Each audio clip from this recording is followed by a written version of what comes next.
소리를 지르고 있던 제시카의 입을 막았는데 너무 당황스러운 나머지 아이가 숨을 쉴 수 있는지 없는지 생각할 겨를도 없었던 거예요. 움직이지 않길래 손을 떼보니 이미 숨을 쉬지 않는 상태였어요. 의도치 않게 질식시켜버린 거예요.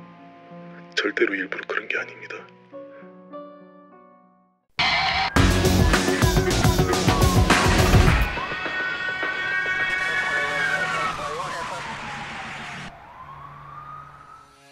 (2002년 8월 4일) 일요일, 잉글랜드 캠브리지셔의 슈햄, 이곳에 살던 동갑내기 절친인 10살의 홀리 웰스 양과 제시카 체프먼 양은 주말을 맞아 가족들과 함께 저녁 바비큐 파티를 즐기기로 한 날이었습니다. 들뜬 마음에 마을 곳곳을 놀러다니며 사진을 찍기도 하다가 저녁 시간이 되어 집으로 돌아와 파티를 즐겼습니다. 그리고 오후 5시가 되었을 때 아이들은 자신들이 가장 좋아하던 잉글랜드의 축구 스타인 베컴의 축구 유니폼을 함께 입고 사진을 찍은 뒤 가게에 사탕을 사러 떠나게 되었죠. 평소와 다름없어 보이는 평화로운 주말이었습니다. 그리고 약 3시간 뒤인 저녁 8시에 집에서 바베큐 파티를 마무리하고 있던 홀리의 부모님인 니콜라 웰스 씨와 케빈 웰스 씨는 아이들이 아직까지 돌아오지 않았다는 사실을 파악하고 제시카의 부모님인 샤론 체프먼 씨, 레슬리 체프먼 씨에게 알리게 되었죠.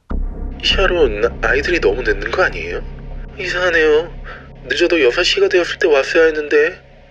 여보, 아까 사탕 사러 갔다고 했으니까 가게 한번 갔다 와볼게. 제시카의 아버지인 레슬리 씨는 아이들이 사탕을 살 때 주로 가던 가게로 가서 물어봤지만 아이들이 온 적은 없다는 대답을 들을 수 있었습니다. 불길함을 직감한 그는 저녁 8시 40분경에 경찰에 실종 신고를 하게 되었고, 실종 수색 준비를 마친 경찰은 자정이 되어서야 움직이기 시작하였습니다. 경찰은 아이들이 휴대폰을 갖고 있었지만 전원이 꺼져 있는 점을 들어 단순히 길을 잃어 실종된 게 아니라 제3자로 인한 납치와 같은 범행을 염두에 두고 수색을 시작하였습니다. 그리고 다음날 새벽이 되어 이 안타까운 소식은 지역 방송사에 의해 알려지기 시작하였고, 곧 수많은 자원봉사자들이 해당 수색에 참여하겠다고 알려왔습니다.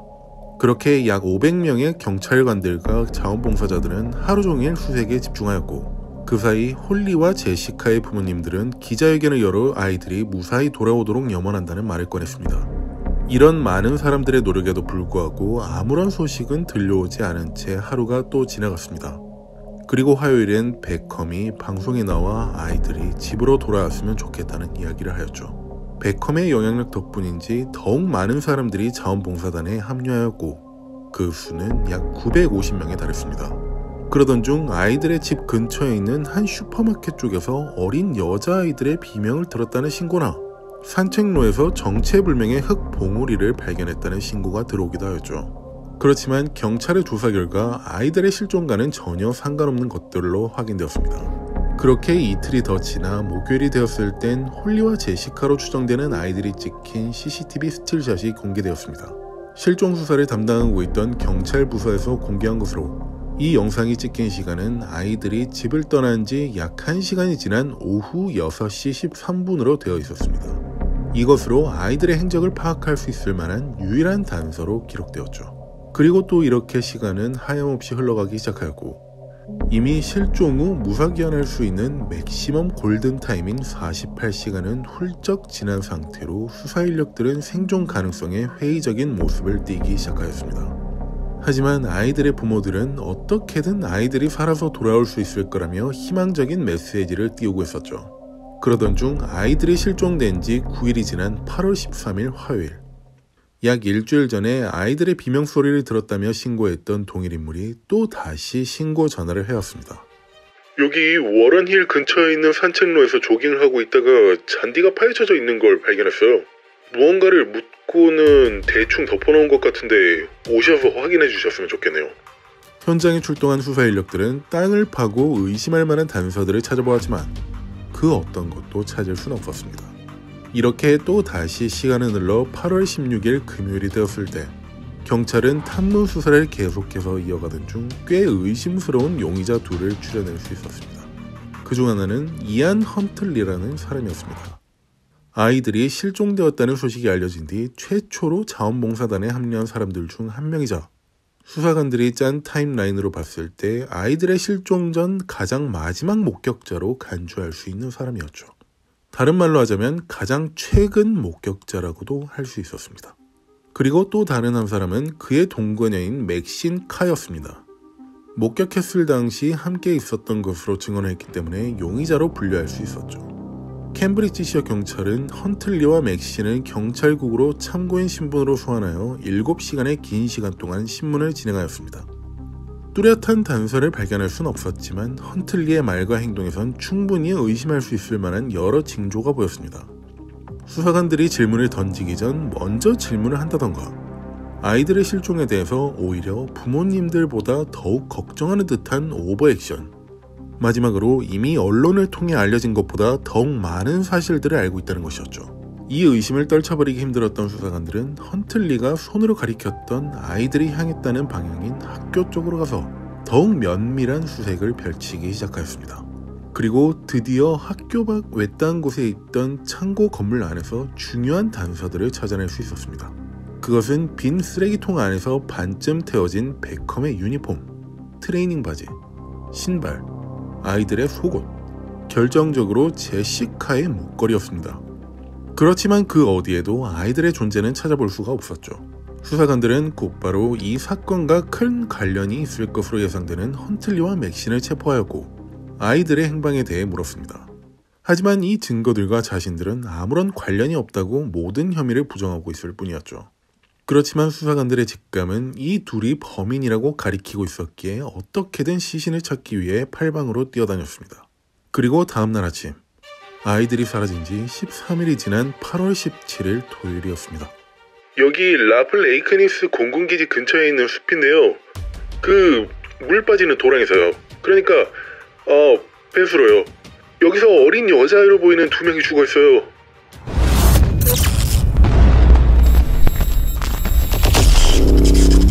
구국으로 신고 전화를 걸어온 신고자의 다급한 목소리를 보아 그 사망자들은 제시카와 홀리일 것이라 직감한 수사관들은 곧바로 그곳을 향했습니다. 그리고 수많은 사람들이 그토록 찾아 헤매고 있던 그 두 아이들로 확인할 수 있었죠. 그렇지만 이 사실은 아이들의 부모님을 악몽으로 빠뜨리기 충분한 것이었기에 경찰은 발견 사실만 놓고 마냥 기뻐할 수는 없었습니다. 그리고 마침내 이 사실을 전해들은 두 아이들의 부모님은 충격에 빠졌고 곧 방송을 통해 전해 듣게 된 시민들도 경악할 수밖에 없었죠. 이 상황에서 대부분의 사람들이 떠올리는 질문은 누가 대체 10살짜리 어린 여자아이들을 살해할 수 있는 건지였습니다. 하지만 수사관들은 이미 체포해둔 2명의 유력한 용의자인 헌틀리와 맥신을 상대로 강도 높은 신문을 벌이고 있었습니다. 헌틀리 씨, 저희 경관에게 전해드리셔서 아시겠지만 홀리와 제시카가 발견되었습니다. 네. 아이들이 사망한 채로 발견되었다고 들었어요. 무슨 생각이 드시죠? 너무 가슴이 아프네요. 아이들이 그런 식으로 죽어야 했던 이유가 무엇이었을까요? 그런 식이라니요? 훼손되었다고 들었어요. 스티븐 경관이 그렇게 전해주었나요? 훼손되었다고? 실종된 지 시간이 조금 지난 상태니까 당연히 부패되었을 거라 생각했죠. 어쨌든 참 유감이네요. 브랜든 형사는 아이들이 어떻게 사망한 채 발견된 건지 구체적인 사항에 대해선 언론이나 부하 직원들에게 전혀 알리지 않은 상태였기에 그의 단어 선정에 있어서 이상함을 직감할 수 있었습니다. 발견되기 전에도 이런 느낌을 계속해서 받아왔기에 헌틀리가 살해에 가담했을 거라 생각하였죠. 여기 이걸 좀 봐주시겠습니까? 이게 뭐죠? 아이들이 다니던 학교에 있던 창고 건물 안에서 발견됐던 겁니다. 이걸 태워서 없애려 했나 보네요. 증거를 인멸하려 했던 것으로 보입니다. 그렇군요. 그런데 왜 이걸 저한테... 타다남은 이 옷가지들 안에서 아이들의 것이 아닌 머리카락과 채모가 발견되었거든요. 그런데요? 지금 그것들을 연구소에 보내서 DNA 분석을 진행 중에 있고요. 가족들 것일 수도 있고 길에서 묻은 걸 수도 있겠네요. 범인의 것이라 생각지는 않으신가 보죠?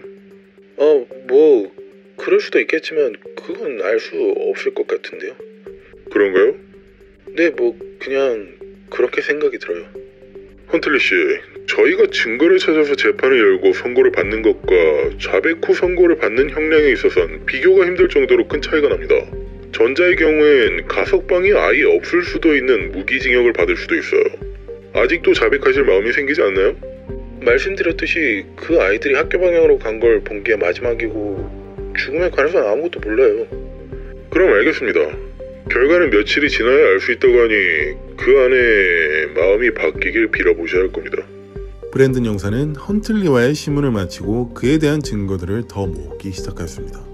혹시나 그가 아이들의 목숨을 앗아간 거라면 그럴 만한 큰 이유가 있었을지가 주된 초점이었죠. 먼저 알아낸 것들로는 과거 미성년자 성폭행 및 성추행 혐의로 약 10여 차례 체포 및 조사받았던 이력이었습니다. 그중 성폭행 한 건과 절도 한 건으로 형사 기소가 된 적이 있었지만 검찰로 이관된 후 증거 불충분으로 기각되었던 적까지 있었죠.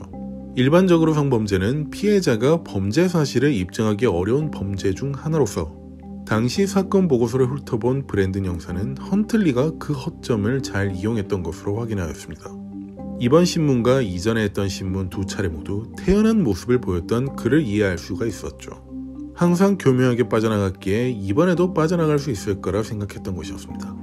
그리고 며칠 후 아이들의 부검보고서와 증거물에서 발견되었던 채모 및 머리카락에 대한 DNA 분석 보고서가 도착하였습니다. 먼저 아이들의 직접적 사인은 질식이었습니다. 그리고 몸에 있던 화상은 사후에 생겼던 것으로 볼 수가 있었죠. 하지만 독극물에 의한 사망과 같은 추가적인 사항은 이미 장기가 상당히 부패된 상태였기에 알아내기가 힘들었습니다. 그리고 아이들의 백업 유니폼에서 발견된 채모의 DNA 결과는 헌틀리의 것으로 확인되었습니다. 현재 체포되어 감금되어 있는 그 이안 헌틀리의 것이었죠. 그런데 이상한 건 그의 것뿐만이 아니었습니다. 그의 동거녀인 맥신의 것도 함께 있었죠. 이상하게 생각할 수밖에 없었습니다. 실종 당시 함께 집에 있었다고 했지만 설마 범행에 가담했을 거라는 것은 상상조차 하지 못하고 있었으니까요. 과거 범죄 이력도 없었고 아이들이 다니던 학교에서 보조 선생님으로까지 일하고 있던 그녀가 어떤 이유에서 그 아이들을 살해한 것인지 도저히 이해할 수가 없었습니다. 실제로 실종 수사가 진행되고 있을 때 그녀는 수색자원봉사단에 합류해 홀리와 제시카가 자신에게 써주었다던 감사 카드까지 방송에 들고 나와 공개했던 적이 있었습니다. 제자들을 끔찍히도 아끼는 것처럼 보였던 그녀가 아이들을 살해하는 데 가담하였다니 그 이유가 궁금해 그녀와 함께 자리하였습니다. 맥신 씨 안녕하세요. 처음 뵙습니다. 전 브랜든 스마트 형사라고 합니다. 네, 안녕하세요. 이곳 생활은 좀 어떠신가요? 대체 언제 보내주실 건가요? 아이들이 죽었다는 소식을 들었는데 범인을 잡으셔야지 왜 저를 여기다 가둬두고 있는 거예요? 진술서를 통해 확인했지만 다시 한 번 더 듣고 싶어서 왔습니다. 네, 뭐든 물어보세요. 홀리와 제시카가 실종되었던 당일 집에서 헌틀리 씨와 함께 계셨다고요? 네, 하루 종일 함께 있었어요. 그럼 아이들을 직접 보셨었나요? 아니요, 그때는 집 밖에서 개털을 비껴주고 있던 헌틀리가 아이들을 봤었다고만 들었어요. 전 집안에 있어서 못 봤고요. 그렇군요. 네, 또 궁금하신 게 있으신가요? 이건 정말로 솔직하게 말씀해 주셔야 할 겁니다. 뭔데요? 아이들이 실종 당시 입었던 옷에서 당신의 머리카락이 발견되었더군요. 그것뿐만 아니라 당신 집에 있던 카페트의 섬유까지도요. 왜 그 옷에서 그것들이 발견된 거죠? 네? 제 머리카락이요? 네, 카페트 섬유 조각까지 발견되었습니다. 말도 안 돼요. 뭐가 말도 안 된다는 말씀이시죠? 사실 전 그날 집이 아니라 엄마 집에 가 있었으니까요. 어머니 댁이 어디인가요? 그림스비예요. 이해가 가지 않는군요. 왜 여태 진술에선 그 말씀을 하지 않으신 거죠? 뭐 다른 이유가 있었던 건 아니에요. 헌틀리 씨가 살인했다는 사실을 이미 알고 계셨습니까? 변호사를 불러주세요. 브랜든 형사는 곧 그림스비에 있다는 맥신의 어머니인 셜리 캡 씨를 찾아갔습니다. 안녕하세요. 혹시 셜리 씨 되십니까? 네, 무슨 일이에요? 그럼 멕시카 씨 어머님 맞으시죠? 맞는데 딸에게 무슨 일이 생겼나요? 전 홀리와 제시카 양 살인 사건을 조사 중인 브랜든 스마트 형사입니다. 그 사건과 관련해 몇 가지 좀 여쭤보고 싶은 게 있어서 왔습니다. 네? 딸이 그 일이랑 무슨 상관이 있나요? 일단 지금 조사 중이라 자세한 사항은 말씀드릴 수 없습니다만 현재까지 본다면 어느 정도 연관이 있는 것으로 생각하고 있습니다. 아이들 실종 당일날 따님이 집에 왔었다고 하던데요. 언제쯤 왔었나요? 그날 온 게 아니라 전날 왔었어요. 보통 그렇게 오면 하룻밤 자고 가거든요. 그래요? 당일이 아닌 전날에 왔다. 그리고 집으로 언제쯤 돌아가나요? 평소처럼 하룻밤 자고 간 거라면 사건 당일 집으로 갔겠군요. 아니요. 이번엔 이틀 후에 갔어요. 그냥 뭐 개인적인 일이 있다면서 일을 보고 간다고 하더라고요. 그렇군요. 그리고 또 여쭤보고 싶은 게 있는데요. 홀리와 제시카가 실종되었다는 소식을 들었을 때 따님이 어떤 특별한 반응 같은 걸 보이진 않았습니까? 예를 들자면 어디론가 길게 통화를 한다던가 심란해하거나 불안해한다는 그런 모습을 보인다거나? 특별한 건 없었어요. 평소처럼 그렇게 있다 갔거든요. 혹시 따님이 동거하고 있는 헌틀리라는 남성을 만난 적 있으신가요? 아니요. 그냥 사진으로만 봤고 만난 적은 한 번도 없어요. 그럼 이쪽으로 온 적도 없다는 건가요? 저희 집이요? 네. 그럼요. 제가 그쪽으로 간 적도 없고 그 남자가 온 적도 없어요. 알겠습니다. 더 말씀해 주실 부분은 없으신가요? 뭔가 기억나면 말씀드릴게요. 감사합니다, 부인. 이만 실례하겠습니다. 브랜든 형사는 셜리 씨의 집을 나와 이웃들을 더 만나보기로 하였습니다. 셜리 씨의 눈빛을 통해 무언가를 숨기는 것 같은 느낌을 받았기 때문이었죠. 하지만 그게 무엇인진 확실히 알 수 없었기에 주변 이웃들을 통해 알아보기로 한 것이었습니다. 그렇게 이웃집 사람들을 만나던 중 메리언 웨스터먼 씨를 통해 한 가지 사실을 들어볼 수가 있었습니다. 아이들이 실종되었을 사건 당일 오후, 헌틀리가 빨간색 차량을 타고 이곳으로 와서 맥신을 만났다는 것이었습니다. 하지만 단순히 만나기만 한 게 아니라 심각한 얼굴 표정으로 꽤 오랜 시간 대화를 나눈 뒤 트렁크를 들여다보고는 눈물을 흘리며 울기까지 했다고 했습니다. 당시 트렁크에 뭐가 들어있었던 건지 무슨 대화를 하길래 저렇게 심각한 분위기를 하고 있나 전혀 알 수 없었어요. 그 상황을 처음부터 마지막까지 다 목격하셨던 건가요? 거의 그렇죠. 전 맥신이 어렸을 때부터 봐왔는데 그렇게 심각한 얼굴을 하며 우는 건 처음 봤었으니까요. 처음엔 쓰레기를 버리러 나왔다가 우연하게 본 건데 계속 서서 지켜볼 수는 없잖아요. 그래서 집안에서 창문을 통해 지켜봤죠. 안 좋은 일이 있나 보다. 그렇게 생각했는데 트렁크에 뭔가 충격적인 게 들어있었던 것 같아요. 그게 무엇인지 못 보신 건가요? 네, 전면 주차가 되어 있어서 각도상 보이질 않았죠. 하지만 그날 밤 셜리가 저희 집에 찾아와서 그러더라고요.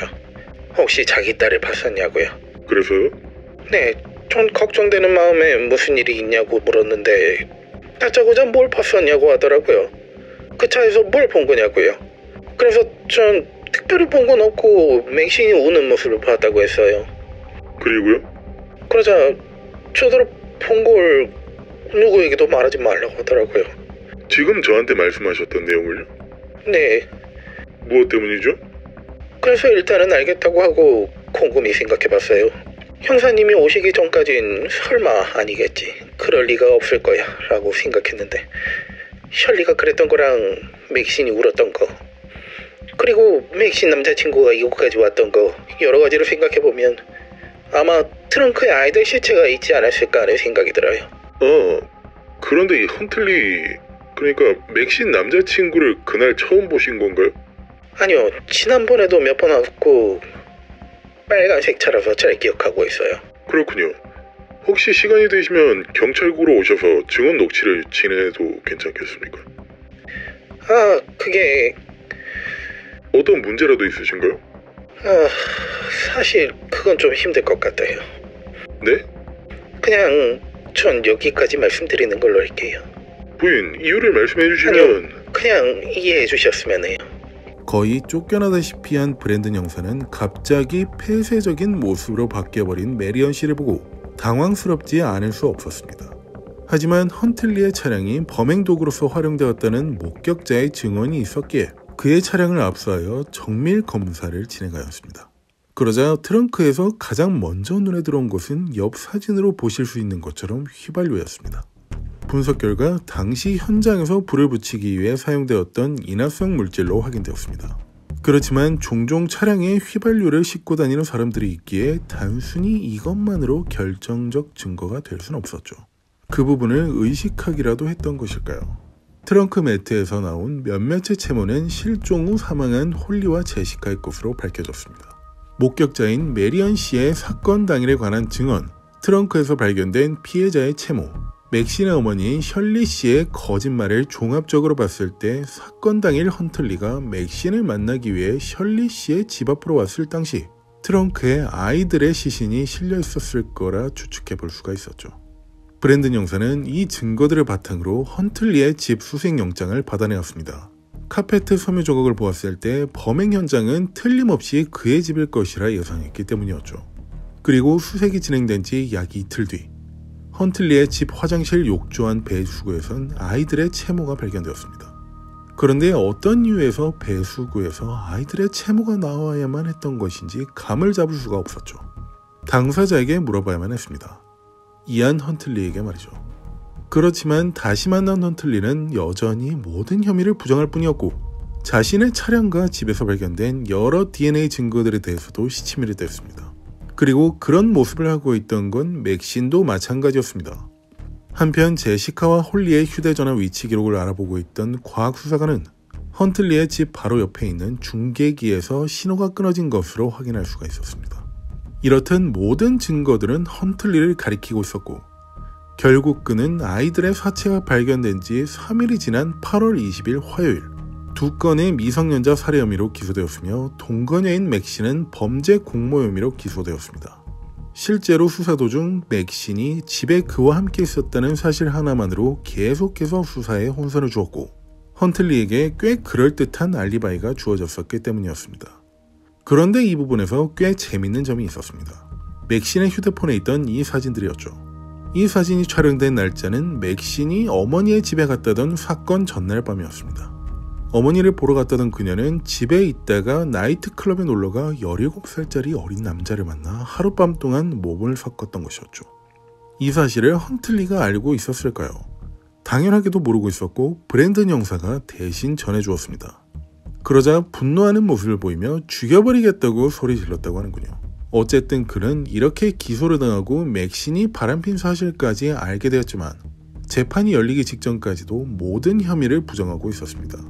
그리고 2003년 11월 3일 월요일에 마침내 열리게 된 재판은 수많은 사람들의 관심 속에서 진행되었습니다.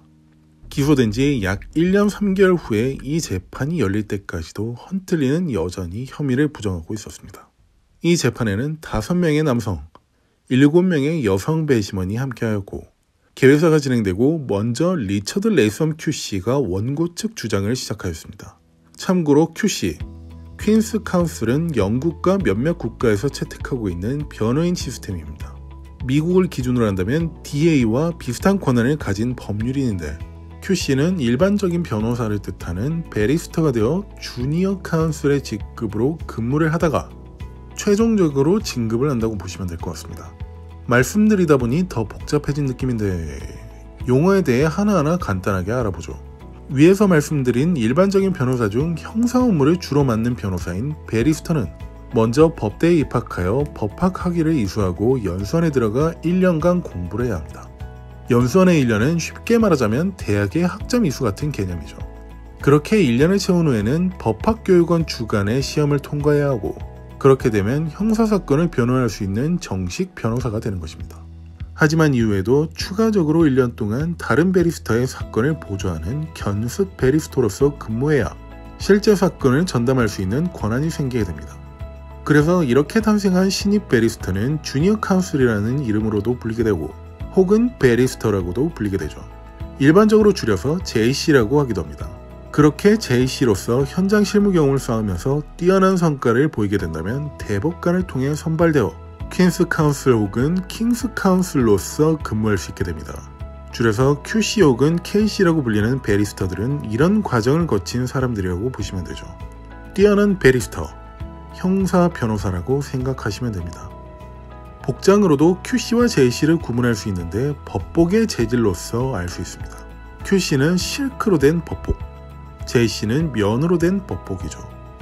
그래서 고급 옷감으로 취급되는 실크로 만들어진 법복을 입은 베리스터가 사건의 원고로 참여하였다. 이 사건은 보통 사건이 아닌 국가 차원에서 매우 중대한 사건으로 취급되는 사건임을 알 수 있습니다.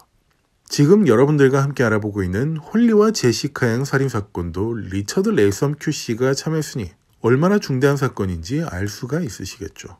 설명이 길어졌는데 다시 재판으로 돌아와 보도록 하겠습니다. 리처드 QC는 시작부터 헌틀리가 아이들을 잔인하게 살해하고 그것을 은폐하려는 시도를 했다는 수많은 증거들을 공개하겠다고 표명하였습니다. 게다가 동거녀인 맥신이 헌틀리를 보호하기 위해 수사에 혼선을 주었고 그것도 역시 증인들로서 입증하겠다고 하였죠. 반면 헌틀리의 변호인은 자신의 의뢰인이 살인 행위와 전혀 관련이 없고 원고 측의 주장 역시 억울한 누명이라고 주장하였습니다. 이렇게 양측의 성명이 모두 끝난 뒤에 다시 원고 측 리처드 QC의 차례로 돌아왔습니다. 가장 먼저 공개한 증거물은 아이들이 실종되던 날의 마지막 휴대폰 위치 기록이었습니다. 여러분들께서는 이미 아시다시피 그의 집 바로 옆에 있는 중계기가 마지막으로 기록되어 있었죠. 그 뒤로는 신호가 죽어버렸기에 파손이 되어 꺼진 건지 어쩐 건지 알 수가 없는 노릇이었지만 말이죠. 그 다음으로는 맥신의 최초 진술 및 증언을 공개하였습니다. 아이들의 실종 당일날 틀림없이 자신은 헌틀리와 집에 함께 있었다고 진술하였던 것이었죠. 저희는 그녀의 위증으로 인해 헌틀리를 용의자로 특정하는 데 있어 큰 어려움을 겪었습니다. 그렇지만 결국에 피해자의 사체에서 발견한 채모와 카페트 섬유 조각을 그녀에게 들이댔을 때 자신은 사건 당일에 그 집에 있었던 게 아니라고 진술을 번복하였습니다. 여기서 100마일 떨어진 그림스비에 있는 어머니의 집에 있었다고 진술하였죠. 저는 이미 거짓말을 하고 있던 그녀가 이번에도 거짓말을 하지 않을 거란 보장이 없었기에 직접 그림스비에 있는 어머니인 셜리 씨를 찾아가 만났습니다. 재판장님, 셜리 씨를 증인으로 요청합니다. 네, 셜리 캡 씨, 이곳 증인석 앞으로 오셔서 선서하신 후 증인석에 앉아주시기 바랍니다. 셜리 씨는 다소 초조한 얼굴을 하고 증인석에 자리하였습니다. 그날 제가 증인을 만났을 때 피고가 실종 전날 왔다가 실종 다음날 집으로 돌아갔다고 하셨죠. 네. 따님에 대해 특별한 점은 따로 보이지 않았다고도 하셨죠. 네. 그렇군요. 그럼 제가 보여드리는 이 사진 속의 여성분을 알고 계십니까? 예, 아니요로만 대답해 주시면 됩니다. 네. 이름도 알고 계십니까? 메리언 웨스터먼이에요. 어떻게 알고 계시죠? 이웃집 사람이에요. 알겠습니다. 다른 질문을 드려보죠. 증인은 따님의 동거남인 헌틀리를 본 적이 있다고 하셨습니까? 네. 증인, 선술하고 올라와 앉아 계신 그 자리에서 위증은 중범죄로 취급된다는 점을 모르십니까? 아니요. 다시 한 번 더 묻겠습니다. 증인은 헌틀리를 본 적이 있다고 하셨습니까? 아니요. 맞습니다. 본 적이 없다고 하셨었죠. 제가 이 질문을 드리는 이유는 증인의 증언과 상반되는 증언이 이 사진 속의 여성분으로부터 나왔기 때문입니다. 메리언 씨의 증언에 따르면 헌틀리 씨가 사건 당일에 빨간색 차량을 끌고 이곳으로 왔고 맥 씨를 만났다고 하였습니다. 이 부분 인정하십니까? 네. 하지만 메리언 씨는 법정에 나오길 거부하였습니다. 왠지 아십니까? 아니요. 정말 모르십니까? 네. 메리언 씨의 말에 따르면 그날 자신이 봤다던 그 어떤 사실도 함구하고 있길 협박당했다고 하더군요. 바로 증인으로부터요. 어떤 이유로 그렇게 협박하셨던 건지 말씀해 주시겠습니까? 그런 적 없어요. 알겠습니다. 그럼 마지막으로 묻겠습니다. 증인은 메리언이 사건 당일날 찾아온 헌틀리와 만나서 무엇을 본 건지, 어떤 대화를 나눈 건지 알고 계십니까? 몰라요. 예, 아니요로만 답변해 주세요. 아니요. 알겠습니다. 증인은 다시 방청석으로 돌아가셔도 좋습니다. 저희는 메리언 씨의 증언을 듣고 헌틀리의 차량을 압수해 정밀 분석에 들어갔었습니다. 그리고 트렁크에서 이것을 발견하였죠. 붉은색 휘발유통이었습니다. 옷가지들과 사체를 태울 때 사용했던 인화물질과 동일한 성분이었습니다. 게다가 트렁크 매트에선 아이들의 채모, 실종 당시 입고 있었던 유니폼의 섬유 조각 등이 발견되었습니다. 메리언 씨의 증언 중에 맥 씨는 그림스비로 찾아온 헌틀리의 차량 트렁크 안을 보고 펑펑 울었다던 부분이 있었습니다. 이 증거들을 미뤄보자면 그 안에 이미 목숨이 끊어진 아이들의 사체가 있었을 확률이 매우 높죠. 하지만 피고는 헌틀리가 그림스비로 찾아왔던 사실을 모두 부정하였습니다. 과연 무엇을 저리 꽁꽁 숨겨야 했던 것인지 배심원 여러분들의 판단에 맡기겠습니다. 이렇게 맥신의 공모 혐의를 입증할 수 있을 만한 여러 증거들을 먼저 공개한 리처드 큐시는 이어서 헌틀리를 증인석으로 소환하여 여러 행적에 대해 질문하였습니다. 헌틀리 씨, 여기 이 사진에 보이는 붉은색 차량이 당신 소유의 차량인가요? 네. 평소에 차량을 깨끗하게 관리하시는 편이신가요? 어느 정도는 그래요. 제가 처음 피고의 차량 내부를 봤을 땐 새 차가 아닌가 싶을 정도로 깨끗하게 청소되어 있던데 언제쯤 청소하신 거죠? 그냥 틈날 때마다 하는 거라. 제가 기억하기론 8월 3일 정도로 알고 있어요. 8월 3일이라면 아이들이 실종되기 전날을 말씀하신 건가요? 그렇게 따져본다면 그렇겠네요. 네. 그렇군요. 타이어 교체도 그날 하셨던 겁니까? 아닐 거예요.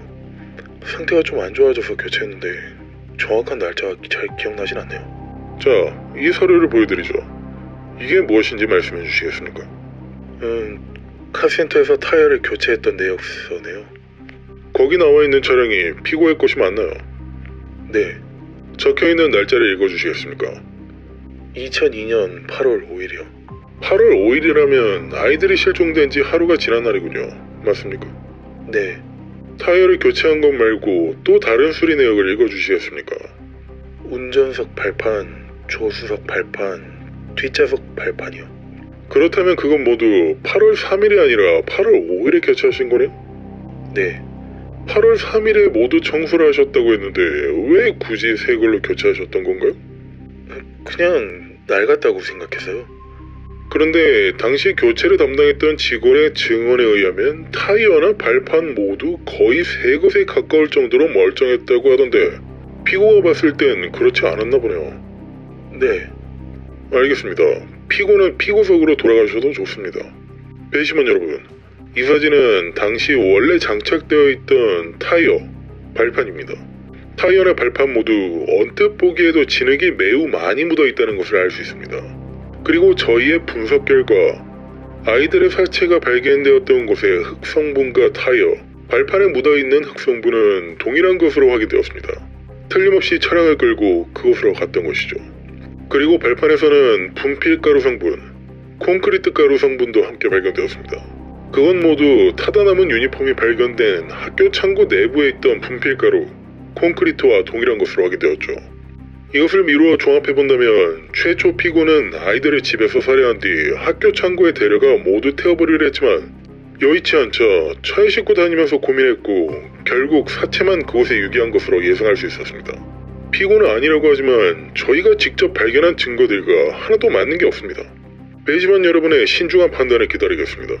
이런 원고의 일방적인 재판은 약 3주 동안 흘러갔습니다. 그 기간 동안 피고 측에서는 헌틀리의 단순한 기억 오류라고만 주장할 뿐이었죠. 그런데 3주가 지났을 이 시점, 피고는 피해자들을 집으로 데려간 사실이 정말 없습니까? 다시 질문하겠습니다. 피고는 피해자들이 실종되었던 그날 틀림없이 학교 쪽으로 향하는 것을 본 게 맞습니까? 아닙니다. 아니라고요? 여지껏 피고는 일관된 모습으로 그렇다고 하셨는데 뭐가 아니라는 거죠? 아이들이 학교 쪽으로 간 걸 본 적이 없어요. 저희 집으로 온 게 맞아요. 피고가 피해자들을 데려간 겁니까? 네. 정말 시간을 되돌릴 수만 있다면 그랬으면 좋겠어요. 이런 일이 일어나지 않았어야 했는데 정말 죄송합니다. 피고가 피해자들을 직접 살해한 게 맞습니까? 아니요. 제가 죽인 건 아니지만 아이들의 죽음에 책임이 있음을 분명히 인정하겠습니다. 헌틀리 씨, 분명하게 말씀해 주시겠습니까? 지금 하시는 말로 보자면 공범이 있었다고 볼 수도 있는 부분인데요. 아니요. 그냥 사고였어요. 계속 설명해 주시겠습니까? 그날 아이들이 저희 집 앞으로 지나가고 있었어요. 저는 개털을 비껴주고 있었고요. 학교에서 관리인으로 일하고 있던 저는 아이들의 얼굴을 알고 있어서 가볍게 인사를 나눴어요. 그리고 아이들을 가르치는 보조교사인 맥신이 저랑 함께 살고 있다는 사실을 알고 있더라고요. 저한테 맥신 선생님이 집에 있냐고 물어봤거든요. 그때 맥신은 집에 없었지만 곧 올 거라고 알고 있어가지고 아이들에게 맥신을 보고 싶으면 들어와서 잠시 기다리라고 얘기했죠. 그런데 잠시 소파에 앉아 대화를 나누다가 홀리가 갑자기 코피를 쏟기 시작했습니다. 무슨 병이 있는 것처럼 많이 쏟거나 그런 건 아니었어요. 그냥 일반적인 코피였고 화장실로 데려가 욕조에 걸터 앉으라고 하고 물티슈를 꺼내기 위해 욕실 선반문을 열기 위해서 손을 뻗었는데 실수로 홀리 얼굴을 쳐버렸고 그 때문에 뒤로 넘어가 버렸어요. 제가 아이를 해치기 위한 의도가 있었던 건 전혀 아니에요. 그냥 단지 사고였습니다. 그렇게 뒤로 넘어간 홀리는 뒤통수가 반대편 욕조 팔걸이에 부딪히면서 반쯤 물이 받아져 있던 욕조 안으로 빠졌어요. 제시카가 욕실 밖에서 지켜보고 있었는데 이 모습을 보고는 비명을 지르기 시작하더군요. 그리고는 그러니까 이것도 사고였어요. 그러려고 한 게 아니에요. 정말 죄송합니다. 제시카를 어떻게 하셨습니까? 소리를 지르고 있던 제시카의 입을 막았는데 너무 당황스러운 나머지 아이가 숨을 쉴 수 있는지 없는지 생각할 겨를도 없었던 거예요. 움직이지 않길래 손을 떼보니 이미 숨을 쉬지 않는 상태였어요. 의도치 않게 질식시켜버린 거예요. 절대로 일부러 그런 게 아닙니다. 너무 혼란스러운 상황에서 욕조 안에 빠진 홀리를 보았는데 이미 물 안에서 익살한 건지 머리 때문에 그런 건지 알 수 없었지만 전혀 미동도 보이지 않았어요. 죽었구나 하고 생각했죠. 너무 미안한 마음뿐이었습니다. 모두 순식간에 일어난 사고였어요. 의도하고 그런 건 아무것도 없었어요. 그리고 아이들을 태워 없애야겠다고 생각하신 건가요? 처음에 그냥 아이들을 차 트렁크에 싣고 서포크에 있는 레이크니스로 향했어요. 그냥 전 어렸을 적 아버지가 그곳에 자랐고 그냥 제가 잘 알고 있는 곳이라 생각해서 그곳으로 갔어요. 한적한 곳에 도착해 아이들의 옷을 잘라서 벗기고 시신만 버리려고 했지만 아무래도 누군가에게 발견될 게 너무 더 두려웠죠. 모든 건 사고라고 해도 믿어줄 사람이 존재하지 않을 것만 같았거든요. 정말 어떻게 해야 할지 몰랐고 그냥 단지 들키지만 않았으면 좋겠다는 생각이 들었어요. 그래서 다시 수엠으로 돌아왔고 학교 내 구석에 있던 창고 안에서 휘발유를 이용해 옷가지와 아이들의 시체를 태워버리려 했습니다. 하지만 이건 너무 아이들에게 할 짓이 아니라는 생각이 들었어요. 그래서 태우다가 불을 끄고는 다시 레이크니스로 가서 시신을 버렸습니다. 사실 그때는 그냥 자살을 하는 게 좋겠다고 생각했어요. 몇 번이고 목을 매달기 위해 시도했지만 정말 죄송합니다. 리처드 큐 씨도 따로 의도하지 않았던 이 상황을 마주하곤 적지 않게 당황할 수밖에 없었습니다. 그렇지만 법정에 있는 사람 중 가장 당황스러워하는 사람은 헌틀리의 변호사인 듯 보였죠. 자신도 처음 아는 사실이라는 것처럼 헌틀리의 말 한마디 한마디를 경청하였으니까요. 이런 충격적인 자백을 한 헌틀리에게 리처드 큐 씨는 과거에 발생했던 여러 강간 혐의들을 예로 들며 틀림없이 성폭행이나 강간을 저지르고 이와 같은 범행들을 감추기 위해 살해 및 시신유기를 하였을 것이라며 배심원단에게 강한 어필을 하였습니다. 그렇지만 이 혐의 제기는 증거 불충분으로 판사에 의해 기각되었고 헌틀리의 변호사는 뚜렷한 계획이 있는 사실이 아닌 우발적으로 생긴 사고로 인한 사망이라며 과실치사를 주장하였습니다. 그렇지만 체포되기 전 아이들의 실종 수색 자원봉사단에 입단하여 활동하며 위증을 했던 혐의, 더욱이 TV 방송에까지 출연하여 살인자의 얼굴이라고 생각하기 힘들 정도의 태어난 모습으로 인터뷰하는 모습 등으로 배심원단의 신뢰를 얻기는 힘들어 보였습니다. 며칠 뒤 또 다시 열린 재판에서 리처드 큐 씨는 헌틀리가 우연히 집 앞으로 지나가던 아이들을 집으로 몰래 데려와 성폭행한 후 살인을 저지른 희대의 쓰레기 살인범으로 포장하기 시작하였습니다. 실제적으로 성폭행이나 강간 같은 성범죄 혐의는 기각된 상태였지만 이러한 프레임은 배심원단에 홀리기 충분해 보였죠. 결국 재판이 시작된 지 약 한 달하고도 일주일이 더 지난 2003년 12월 12일 금요일, 이런 원고와 피고 측의 공방이 끝나고 배심원단의 혐의가 시작되는 날이었습니다. 그리고 그 평의는 약 5일이라는 긴 시간 동안 계속되어 12월 17일 수요일에 판결을 제출하였습니다. 영국 재판 역사상 손에 꼽을 수 있을 정도로 긴 평의 기간으로 미뤄보자면 12명의 배심원들 사이에서도 수많은 의견 차이가 보였던 것으로 알 수 있었습니다. 어쨌든 먼저 발표된 맥시나 판결은 3개의 혐의 중 1개의 혐의만 유죄로 인정한다는 것이었습니다. 사건 당일에 약 160km 떨어진 그림스비에 있었기 때문에 직접 범행에 가담하기 힘들었다는 점을 들어 오직 헌틀리를 보호하기 위해 위증했다는 혐의만 유죄로 인정하였죠. 그리고 이 위증죄로 인해 총 3년 6개월의 징역형을 선고받게 되었습니다. 그리고 이안 헌틀리의 판결은 2건의 미성년자 살인 혐의에 대해 모두 유죄로 인정한다는 것이었습니다. 헌틀리의 주장처럼 과실치사가 아닌 고의적으로 행한 살인이라 배심원단은 판단했던 것이었죠. 그리고 선고 결과는 잉글랜드 법정의 최고형인 가석방이 없는 종신형이었습니다. 어찌 보면 당연하다고 생각될 수 있는 결과였지만 이처럼 언론의 스포트라이트를 받는 재판은 다소 말도 안 되는 판결이 나오는 경우도 적지 않았기 때문에 불안해했던 수많은 시민들은 마음을 쓸어낼 수가 있었죠. 이렇게 선고받은 둘은 모두 감옥에 수감되었고 맥시는 이미 1년이 넘는 기간 동안 구치소에 갇혀 생활하였던 것을 감안하여 약 2년이 지나 석방이 되었습니다. 그렇지만 이미 잉글랜드 전역에 그녀의 이름과 얼굴은 널리 알려진 상태라 정상적인 사회생활이 힘들었습니다. 오죽했으면 어머니인 셜리 씨까지도 그녀와 연을 끊다시피 하였으니까 말이죠.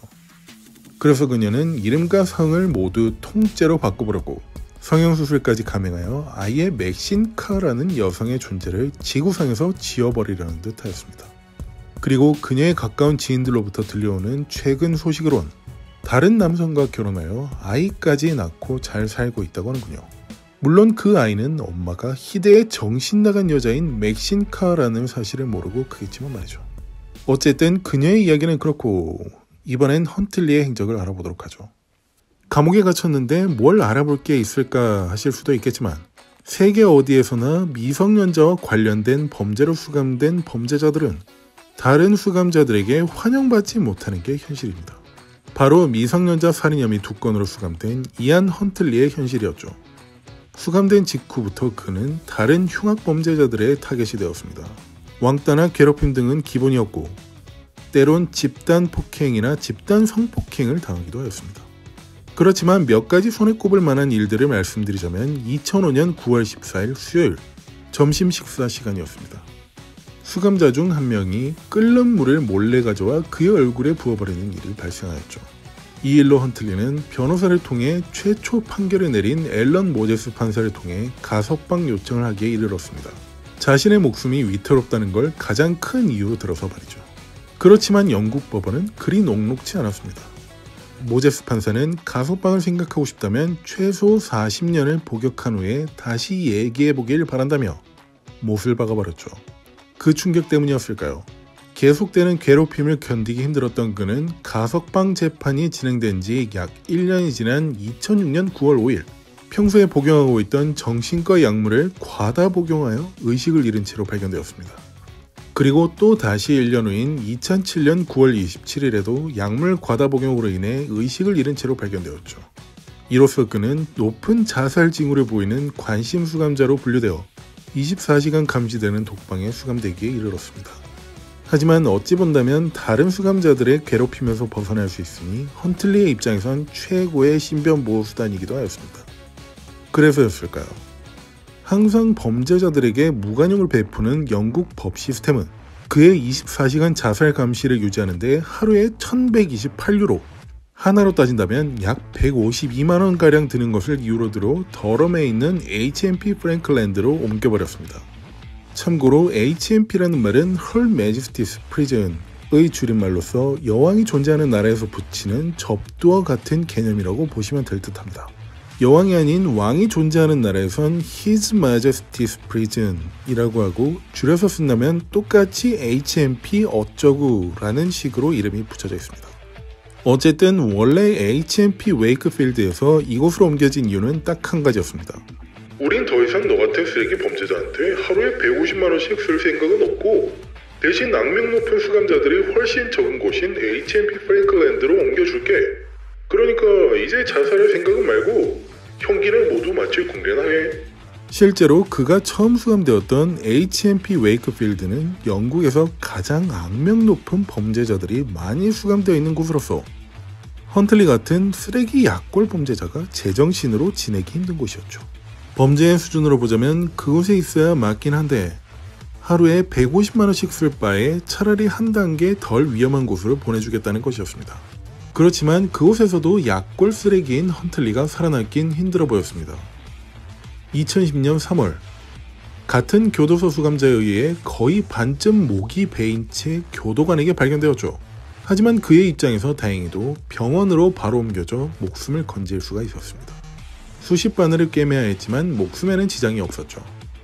이 소식이 언론을 통해 알려지며 과연 가해자가 누구인지에 대해 궁금증도 커져갔고 결국 그의 이름이 밝혀졌습니다. 데미안 포크스. 당시 그의 범행 이력을 보자면 그리 흉악범이라고 볼 수는 없었습니다.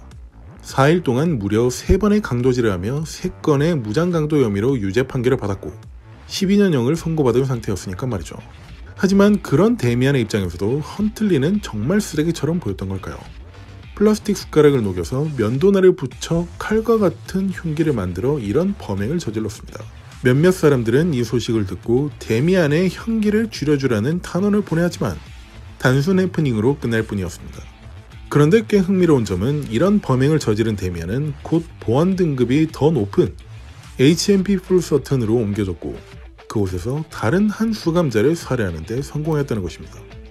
목숨을 잃은 그 수감자의 이름은 콜린 해치였습니다. 콜린은 1993년 당시 7살이었던 숀 윌리엄스를 성폭행하고 목을 졸라 죽인 후 쓰레기통에 아무렇게나 버려놓은 혐의로 종신형을 선고받고 수감 중이었던 사람이었습니다. 데미안의 입장에서 보자면 아동을 상대로 성범죄 및 살인을 저지른 쓰레기 중 하나일 뿐이었고 침구류를 이용해 목을 졸라 살해하는 데 성공했던 것이었죠. 이와 같은 범행으로 데미안은 다시 재판을 받았고 20년 후 가석방 가능성이 있는 종신형을 선고받게 되었습니다. 어떻게 하다 보니 헌틀리가 아닌 데미안의 포커스를 맞추게 되었군요. 다시 헌틀리의 상황으로 돌아와서 보자면 가장 최근인 2019년 4월 교도관을 알 수 없는 이유로 공격하여 무기한 독방에 수감되었습니다. 헌틀리의 입장에선 심심하더라도 독방에 있는 게 가장 안전할 수 있으니 그런 행동을 벌인 것으로 보고 있습니다. 2002년 영국을 떠들썩하게 만들었던 홀리와 제시카 살인사건, 그리고 그 사건의 중심에 있던 이안 헌틀리. 헌틀리는 맥신이 이름과 성을 바꿨고 다른 남자와 결혼해 아이도 낳고 행복하게 살고 있다는 소식을 전해 듣고 이렇게 말했다고 합니다. 행복을 빌어요. 과연 정말로 행복을 빈다는 것이었을까요? 아니면 반어법이었던 걸까요? 저는 쇼킹TV 동순이었습니다. 긴 시간 감사합니다. George K. 5 George K. 496 Broadway, McHill, Wilmington.